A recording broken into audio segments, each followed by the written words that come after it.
Dá você não para começar a gravação. Não sei se vai começar a gravação. Hoje não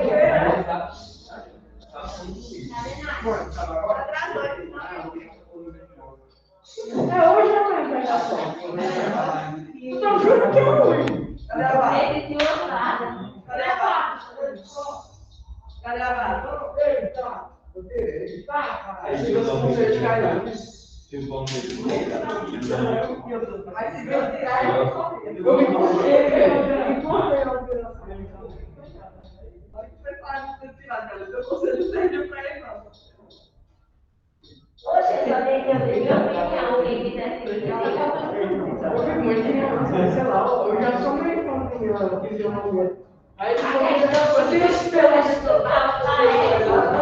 Não sei o que é feio, vamos pôr.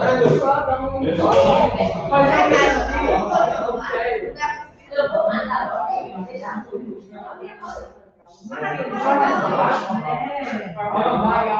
Patrícia.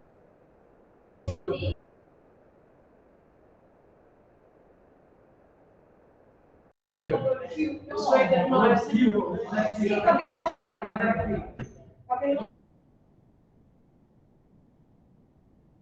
Calor.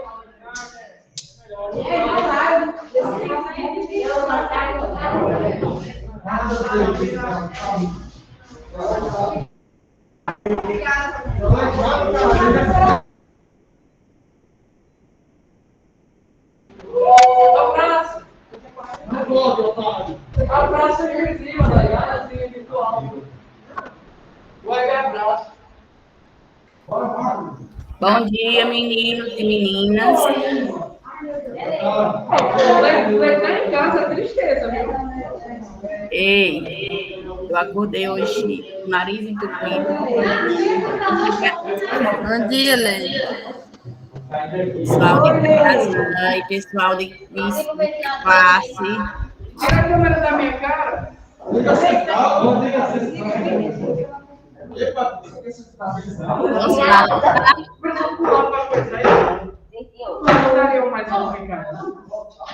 Posso falar? Posso falar? Eu acordei hoje com o nariz entupido, dor de cabeça, aí o Paulo disse melhor. Eita, filha! Só sentar. Bora, 30 segundos para sentar. Bate aí. Tem que fixar a câmera de vocês aí, para ver vocês, né? Patrícia? Oi, amor. Ei. Tu tá vendo eles? Tu tá vendo o menino? Tô vendo. Eu tava arrumada para ir para a escola, onde o Paulo disse que eu não fosse. Pronto, pois você dá aula de casa mesmo. Amanhã, se eu tiver melhor, eu vou. Não é nem só é porque eu comecei espirrando e tudo aí eu fico com medo, né? Eu sei que não é Covid, mas.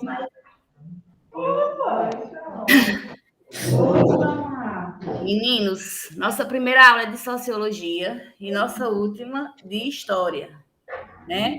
Nós vamos, quem está com o livro de sociologia aí, nós vamos dar continuidade no nosso assunto. Pronto, meninos. Eu trouxe livro não, Leide. Trouxemos, eu só acompanho para já vou projetar o slide, viu? Nós vamos para o capítulo 21, vou projetar aqui o slide. Tem uma lista aí de frequência? Patrícia? Oi, Lei. Tem uma lista de frequência? Se eu tenho lista? Não, mas se você quiser, eu digito ou mando uma foto para você ver quem está fazendo, viu? Porque agora, como a gente vai fazer aquela frequência, né? Mas eu digito. Tá bom, foi pronto. Pronto, meninos, nós vamos hoje tratar, nós falamos já, né, da Constituição, nós nos reportamos ao nosso país, ao nosso Brasil, e aí nós falamos da Constituição, né? Já falamos da questão da religiosidade do brasileiro, das tribos, e hoje nós vamos falar do consumismo. O que é que nós brasileiros estamos consumindo? O que é que a gente consome? O que é que a gente come? O que é que a gente veste? E aí eu vou projetar para vocês Ei, passando a mão no nariz, aí passa na... Só um minutinho. Mas você tá só, né, filha? Tô.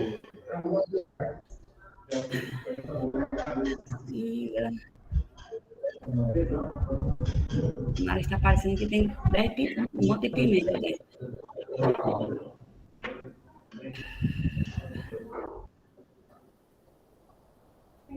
Inteira. Não, vamos ver. Porque a janela está aberta, aí não esfria. Não pode fechar a janela. Aí é assim, tá? É a fila, né? Vocês estão vendo o slide? Vai apresentar agora. Não, Lei. Apresentando, não? Fazer? Não tá vendo, não? Tá, deu certo. Deu? Não. E aí nós vamos falar dos padrões de consumo, né? A questão dos consumos de bens culturais, o que é que está indo à mesa do brasileiro, a economia de mercado. Vamos ver alguns dados importantes e vamos ver o público consumidor. Se a gente se reportar, há 18 meses atrás, o brasileiro ele tem vivido períodos de crise, principalmente a questão da crise financeira, acometida pela pandemia. E aí, nós vamos falar da questão do consumo desde a nossa origem. Né? Nós sabemos que nós brasileiros, nós temos uma origem meio conturbada, nós fomos colonizados por portugueses. Quando os portugueses chegaram aqui em 1500, a economia era o quê? Não havia uma economia baseada na moeda, era apenas na troca, no escambo, feito entre as tribos indígenas. Né? Os portugueses tentaram se acostumar, aos costumes indígenas e até utilizar alguns produtos que era de costume dos índios aqui no Brasil. A questão dos alimentos, da canoa, do arco e flecha. Então, se nós nos reportarmos desde a origem, desde 1500, o padrão de consumo do Brasil, que certamente antecedia as lojas que a gente tinha hoje, era um padrão bem antigo, bem tradicional. E aí, nós vimos que, com o tempo, com a chegada da família real aqui no Brasil, e a modernização, o Brasil ele tentou se adaptar ao consumismo, aos costumes franceses. Era Paris, a capital da França, era o modelo a ser seguido. As lojas suntuosas, as roupas, os perfumes, as casas. Depois que a família real chegou aqui no Brasil, com o intuito de modernizar, era seguido pelas paisagens de Paris. E aí, eu sei que vocês estudaram, ano passado, ano atrasado, não sei se, acho que era com M, e aí vocês falaram da socialização desses consumos, desse padrão de consumo, que hoje, de certa forma, antecedem os nossos padrões, o padrão do que a gente consome. E aí, nós vamos começar aqui, quem consome o quê?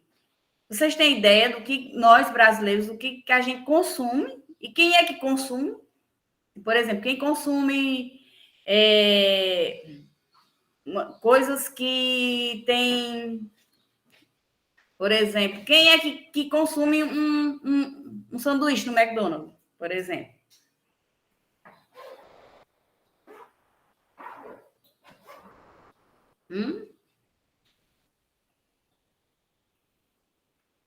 Minha gente, eu não estou vendo vocês, eu só estou vendo a tela agora. Então, vocês vão ter que me responder.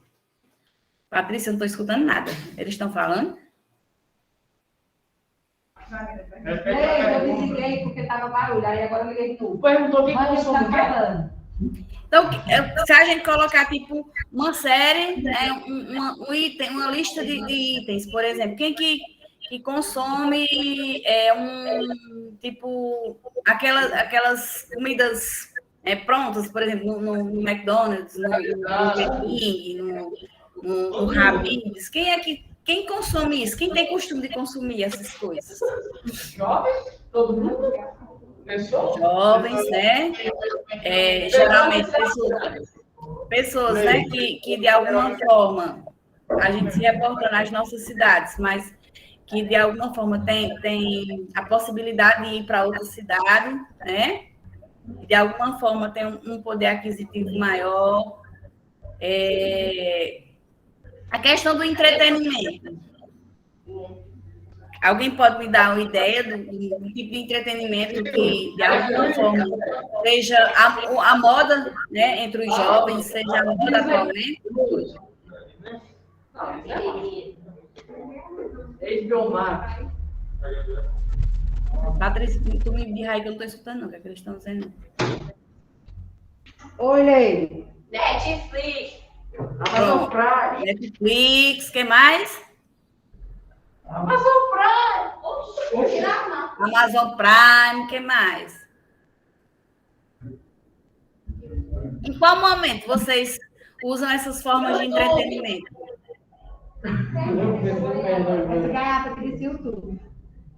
YouTube, muito bem. Mas e sair? Eu sei que muitos jovens já estão saindo, né? E esqueceram esse período de pandemia e já estão saindo, a gente está começando já tentando, mesmo usando todas as formas de prevenção,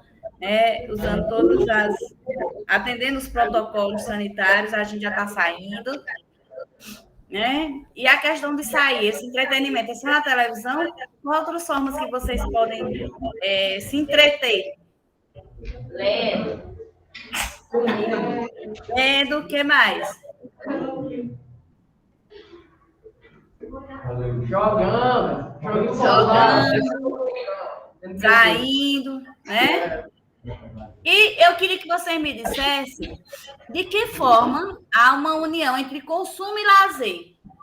Não há. Assim. Pô, se você paga Netflix para assistir um negócio para dar lazer, então tem uma relação. Você está consumindo o negócio. Não pode lá em casa, né? Porque tem uma ficha aí que eu tenho que gravar. Sei não.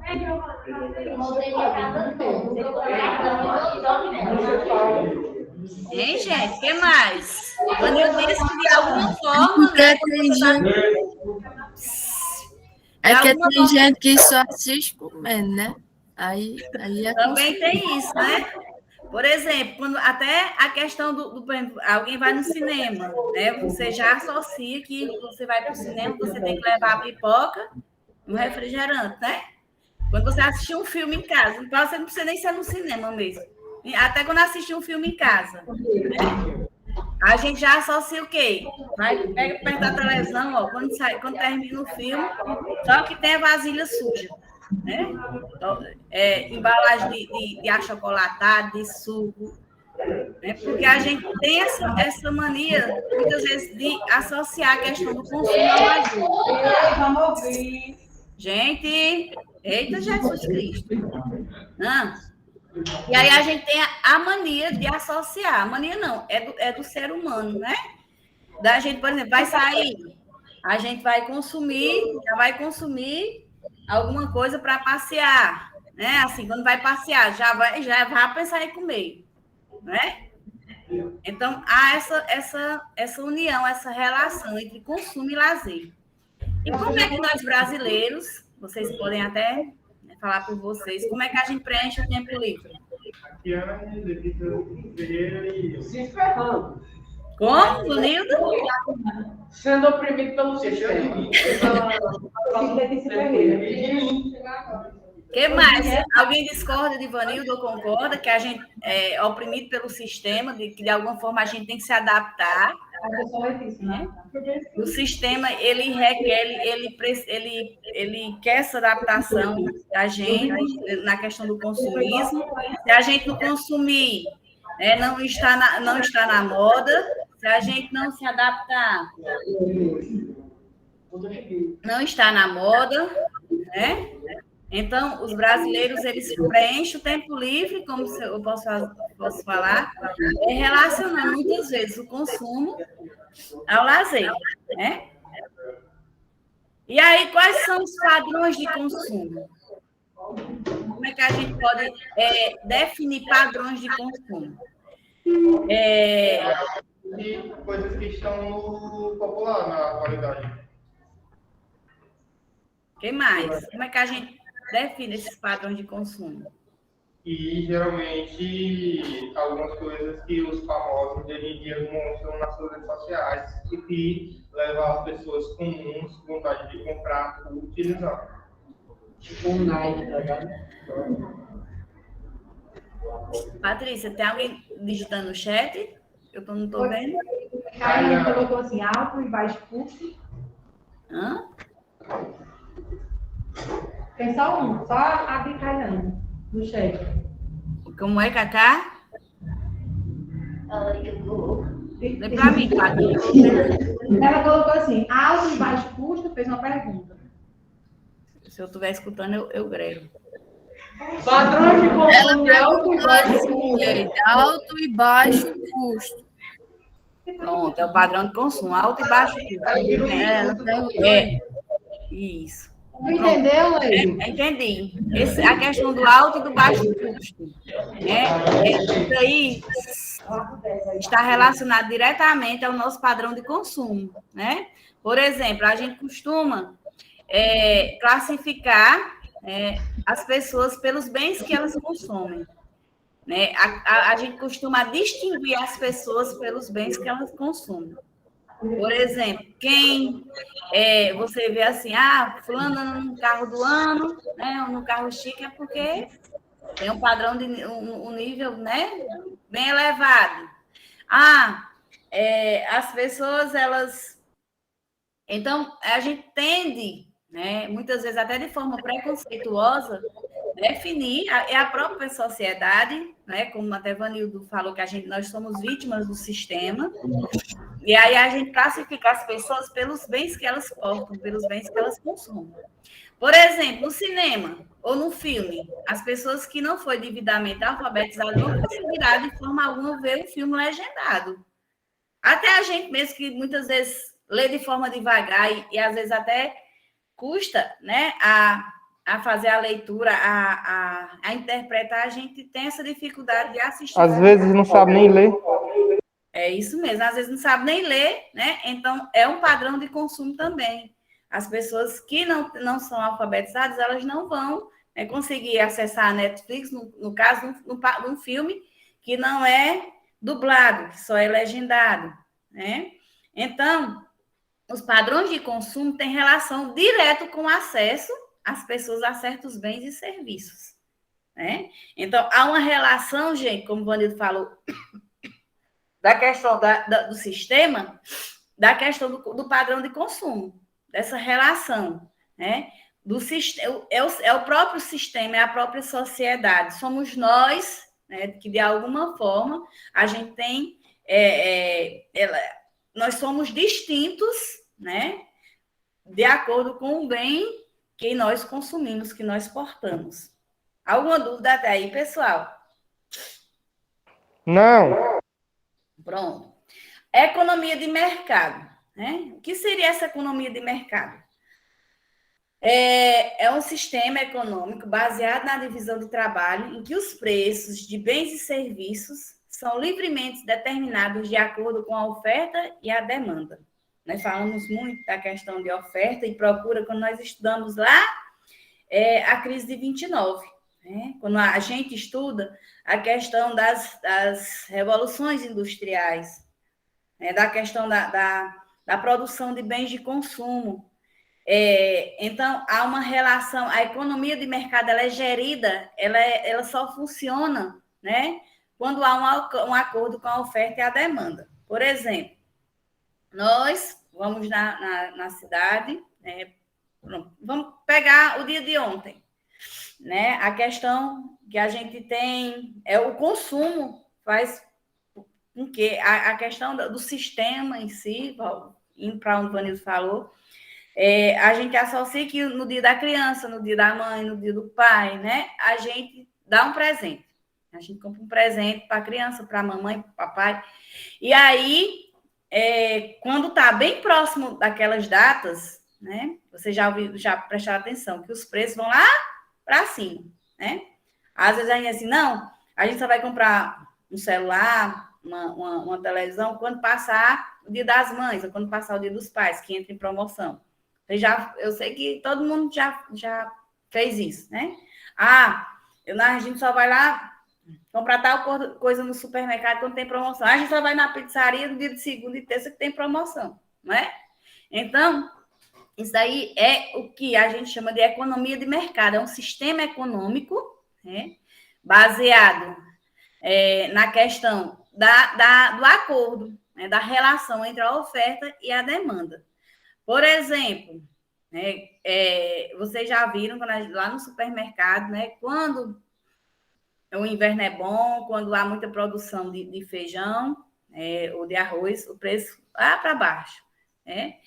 Quando é o contrário, o preço sobe. Então, é a questão da oferta e da demanda. Quando tem muita oferta, né, tem muita procura. Quando tem muita oferta, o preço cai. Né? Então, a demanda logicamente, né, é maior. Então, as pessoas compram mais. Quando é o contrário, quando há pouca oferta, o preço sobe e há pouca demanda.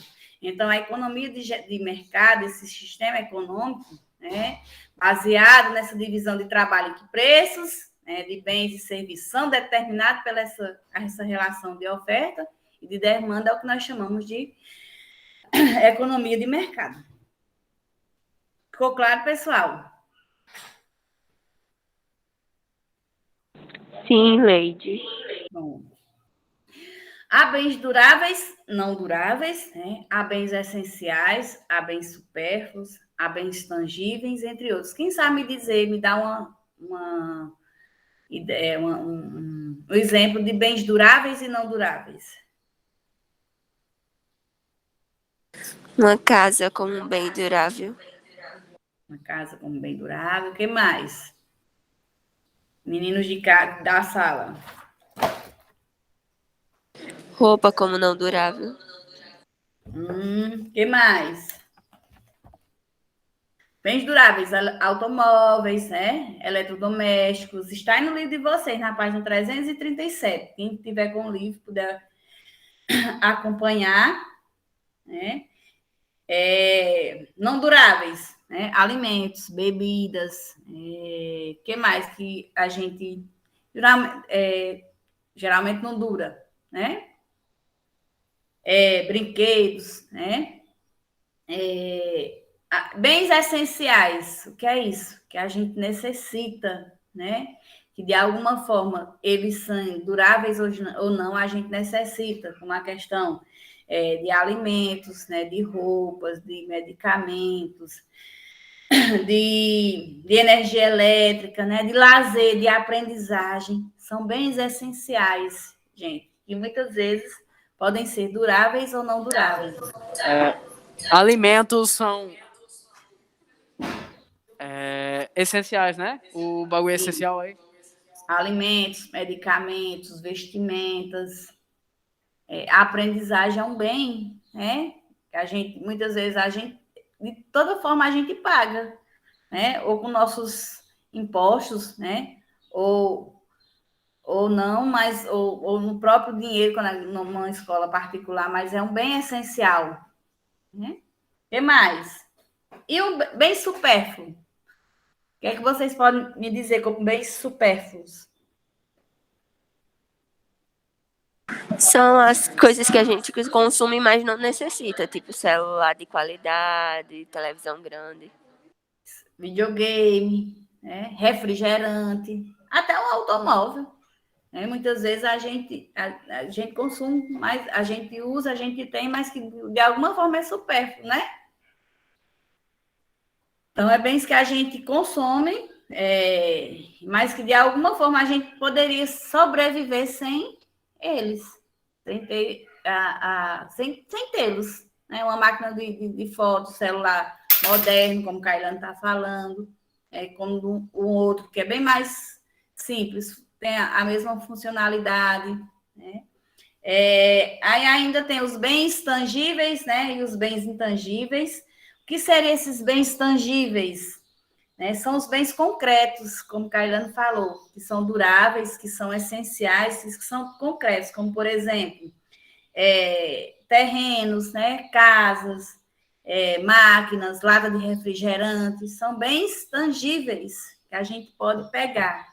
E intangíveis são aqueles que não têm existência física, né? Que de alguma forma pode ser durável ou não, essencial ou não, mas que a gente não tem existência física. Por exemplo, o valor de uma marca, né? Uma viagem, o direito de uma cópia de um software. Então, esses bens são bens intangíveis. E aí vocês podem prestar bem atenção, que a gente pode ter, né, um bem durável, essencial, tangível. Ou da mesma forma, você pode ter um bem durável, né, não essencial, ou tangível. Então, um bem ele pode ter essas várias funcionalidades, né, essas especificações, como a gente falou. Ficou claro, gente?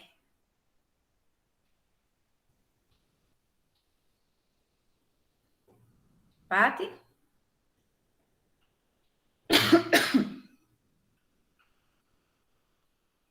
Meninos, vocês estão me ouvindo? Ficou, Leide, ficou.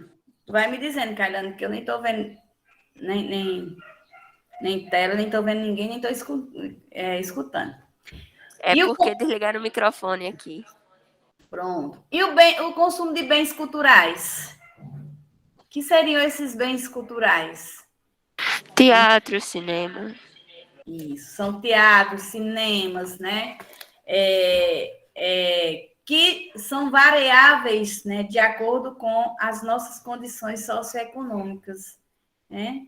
E aí a gente pode falar assim, vou até citar essa pergunta que tem aí. Que variáveis socioeconômicas condicionam o consumo cultural? E aí? O que vocês podem me dizer? Eu acho que ninguém entendeu o que tu falou. Como é, Vanildo? Ninguém entendeu o que tu falou nessa última parte aí. Que variáveis, estamos falando do consumo de bens culturais, né? O IPEA, o Instituto de Pesquisa Econômica Aplicada, né? É uma das instituições públicas que eles tendem a sempre fazer pesquisas e fazer a gente refletir sobre o resultado dessas pesquisas, né? Porque o objetivo deles é produzir dados para poder a gente tentar melhorar, né, a questão dessas empresas, ou até mesmo da administração pública, melhorem e faça com que muitas famílias brasileiras tenham acesso a esses bens. E aí, de acordo com o IPEA, né, esses dados, né, que foram analisados, eles estudaram a questão desses bens culturais. E aí eles falam assim, que variáveis socioeconômicas condicionam o consumo cultural? Que variáveis são essas? Da questão do consumo. O que é que pode variar para que as pessoas, as famílias brasileiras, tenham acesso ou não a esses bens culturais? Empregabilidade, salário. A renda familiar, né? A empregabilidade, o que mais? A forma que o governo as estratégias que o governo usa para administrar o país, para tentar dar uma igualdade para as pessoas, eu acho que isso é A questão do acesso, né, as pessoas mais pobres, a questão das políticas públicas, o que mais? Tu estou com a disso? Leite. Oi? Eu estou falando da questão do acesso. Algumas pessoas nem têm na cidade essas coisas, cinema, teatro. Pronto. Verdade, a questão das oportunidades, né? que muitas pessoas não têm, né, nas cidades, nem teatro, nem cinema, então nunca tem uma oportunidade de ir para outro local, né, a questão da renda, então uma coisa condiciona a outra, né? Não tem a questão não tem a possibilidade, nem a oportunidade de ir para outra cidade para assistir teatro, né, ou para ir ao cinema, muito bem, o que mais? A escolaridade também, né, é um desses fatores, essas variáveis socioeconômicas que condicionam o consumo cultural. Muitas vezes, a questão do gênero também, né, que tem pessoas que, de alguma forma, isso é coisa de mulher, isso é coisa de homem, né? Condiciona a questão desse consumo cultural. E aí, existem variações culturais? O que é que vocês podem me dizer?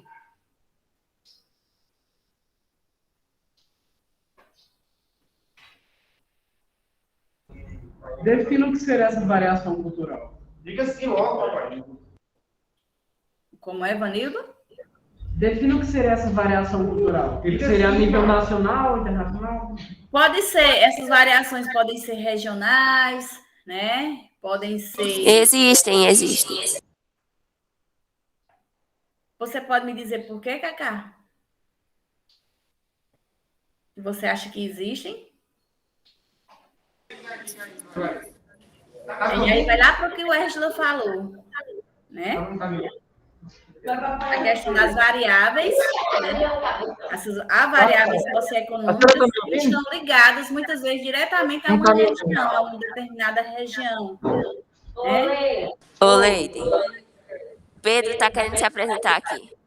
Ô, Pedro. Eu não sei que existe, eu quero explicar mais, porque ela não me escuta. Ele quer falar. Dê uma atenção pro jovem. Também não quero mais, não. Pediu a vontade. Fala logo! Eu sou difícil aqui, eu tô aqui. Tá bom, tchau. Que é isso? É que Pedro queria falar, mas agora ele tá com drama e não quer falar mais. Vamos, Pedro, o que foi? Diga. Pronto, cheguei. Sim, Leide, existe variação cultural de cidades a cidades, até de bairros a bairros. Em alguns locais são mais ricos, onde meio que a forma de viver é diferente, outros locais não. E algumas regiões são sim diferentes, pois... Minha voz. Muito bem. Tipo...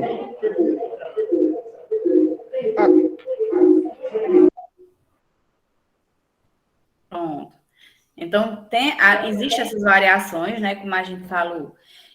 Há variações socioeconômicas, a questão da escolaridade, da renda familiar, da questão da empregabilidade, e isso está relacionado diretamente com as variações regionais, como o Ângela bem falou, que muitas vezes tem pessoas que elas não têm acesso, né, ao cinema na cidade, não podem ir para outro local. Então, essas variações, né, existem sim variações regionais, e essas variações estão ligadas diretamente à questão das variáveis socioeconômicas, né? Então, os bens culturais, eles estão muitas vezes relacionados, né, o que nós chamamos de necessidades materiais e culturais, né? E que, de alguma forma, são úteis para o nosso conhecimento, são úteis, vamos lá, não deixa de brincadeira, Pedro, são úteis para proporcionar informações, né? Então, por exemplo, a leitura, a questão de você ter acesso a aparelhos, equipamentos eletrônicos, né? A espetáculos ao vivo, então, tudo isso tem relação direta com as variáveis socioeconômicas, que varia também de região para região. E é a questão que o Ângela falou, que muitas vezes tem cidades, tem regiões que não têm acesso à arte, né, ao cinema, né, e as pessoas nunca vão ter a oportunidade de ir numa cidade vizinha para assistir um cinema, para assistir um teatro. Então, essas variações. Até aí, gente, tudo ok? Tudo. E nós podemos ver que muitas pessoas, elas não têm acesso, mas elas fazem o quê? Elas valorizam isso, né? Elas valorizam a necessidade de você ter um conhecimento melhor, você ter essas informações, vocês terem, até os próprios pais de vocês, os avós, os tios. Saúde. E aí, obrigada. Eles muitas vezes não têm, mas eles fazem por onde e fazem questão que vocês tenham acesso a isso. Aí a um teatro, aí a um cinema, assistir, a escutar música boa, música de qualidade, a ver filmes que de alguma forma passem algum conhecimento, né? Então, há essa questão que essa pesquisa, né, o IPEA mostra a questão das pesquisas, que a gente muitas vezes não tem acesso a esse consumo de bens, não consome esses bens culturais, mas que, de certa forma, a gente valoriza todos os bens culturais que estão relacionados, né, que estão à nossa frente. Né? Aí, aqui são os dados, né? Nenhum segmento social, independente da renda, do gênero e da cor, vê os bens culturais como algo supérfluo. Então, eles acham que as coisas são essenciais, esses bens culturais são essenciais para nós sociedade, para nós população, né, para nossos filhos. Então, é essencial a questão dos bens culturais. Outro dado, segundo o IPEA, quanto maior a escolarização do provedor da casa, maior a renda, maior o consumo cultural da família. E aí, vocês concordam com isso? Com esses dados? Outro dado do IPEA, a escola é um dos instrumentos de política cultural mais poderoso pela sua versatilidade e cobertura. Os bens culturais são escassos e muitas vezes de difícil acesso, o que faz muitos preferirem os bens culturais em práticas domiciliares. E aí, alguém quer comentar sobre esses dados? Sobre algum desses dados? Eu não comento mais nada, minha voz está em eco. E aí, gente? Por exemplo, o consumo de livros é um bom exemplo, né? Hoje em dia que as pessoas, tudo é pelos aparelhos eletrônicos, baixa livro no celular e tudo, mas o consumo de livros é um bom exemplo, né? Eu acredito que todas as classes sociais, seja a questão, né, a pessoa rica ou de classe alta,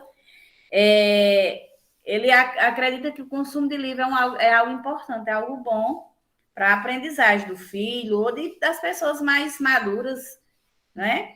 Então, essa leitura, a questão do acesso à leitura, a concentração é mais nas pessoas de classe alta ou de classe baixa? Leide, eu acho que é mais de classe alta. Na verdade, eu discordo de tu no ponto que tu disse que a cultura de ler livros é algo muito, tipo, que as pessoas acham certo. Eu acho o contrário. Acho que hoje em dia não tem o incentivo necessário para a leitura. Principalmente com a existência da internet, celular e tudo mais, os livros hoje em dia é muito pequena a quantidade de pessoas que leem livro. E, além disso, um dos principais fatores é o alto custo, que um livro é caro, e ainda assim o governo ainda quer colocar mais imposto em cima disso, que vai deixar os livros mais caros. Então, eu acho que não tem nenhum apoio para a leitura. Acho que essas hoje em dia não leem quase nada. Vanildo, é isso mesmo. E aí vocês podem ver até os dados aí no livro de vocês, né? Quando ele fala assim, todas as classes sociais consideram a leitura e o consumo de livros algo importante para a família. E aí vai justamente pelo que você disse. Mas a leitura concentra-se nas classes de renda alta, né? Porque essas classes de renda alta têm mais de 10 livros em domicílio, quando as pessoas que têm, né, não têm acesso, não podem comprar por conta do poder aquisitivo, porque o livro é caro, né?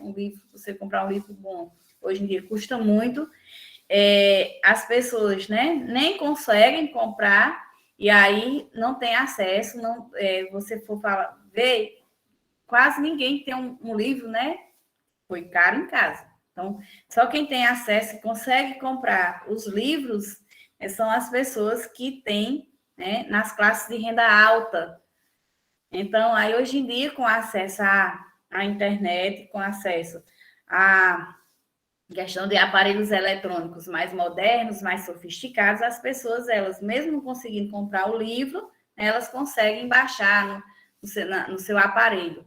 Aí a gente vai para a questão do aparelho, né? Muitas pessoas que têm classe, né, que é de classe baixa, de classe pobre, aí você vai, não consegue baixar o livro no celular, por quê? Por conta da memória, aí o aparelho já não condiz, né?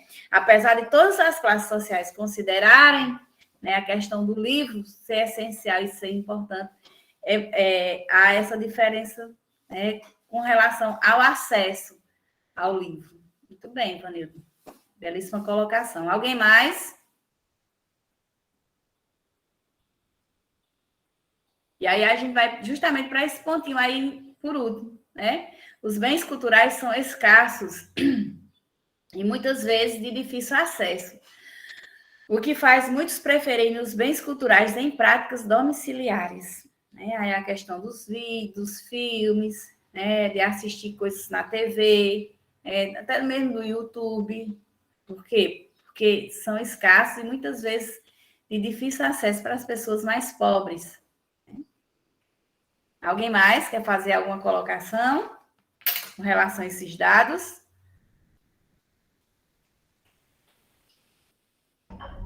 Não, Leide. Pronto.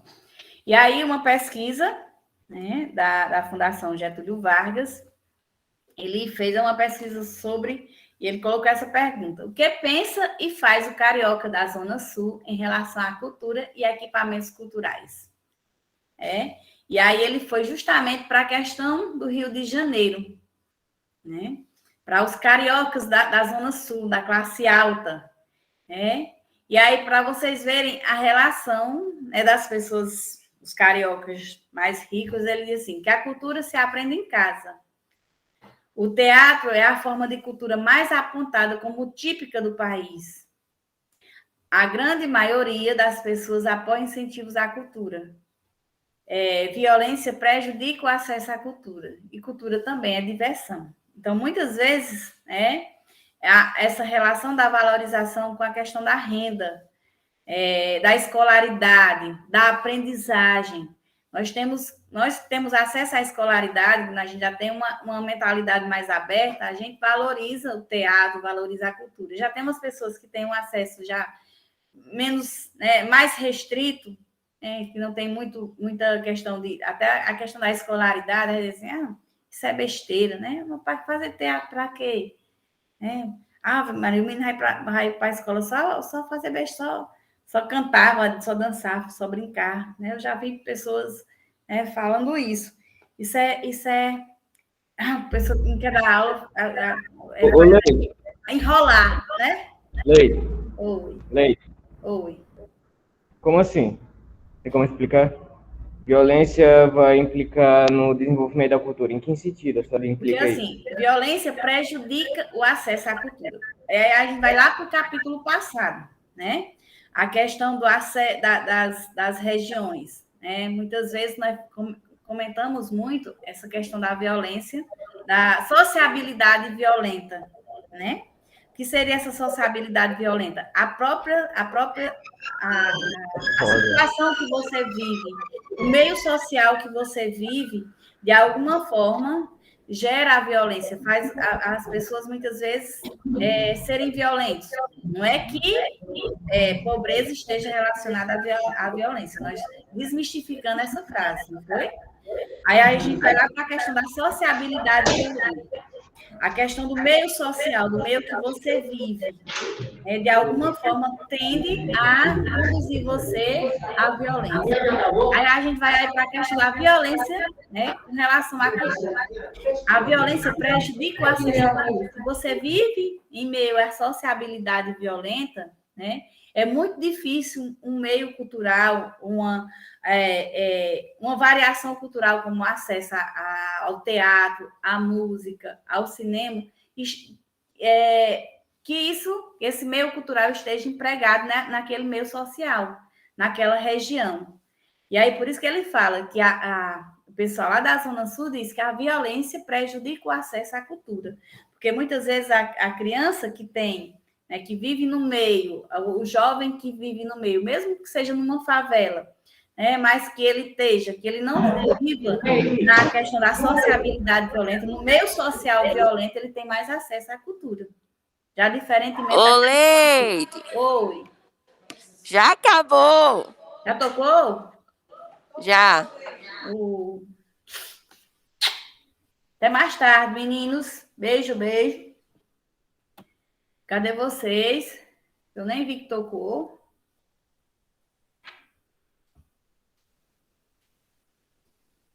O que foi, Nath? Tu tá triste?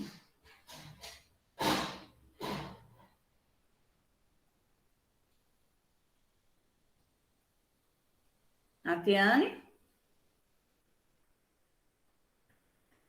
Ela tá dizendo que não tá triste, não. Tá bom. Deu para entender? Tá todo mundo na porta da sala. Ai, Jesus. Pois tá. Beijo. Tchau, meninos. Até mais tarde.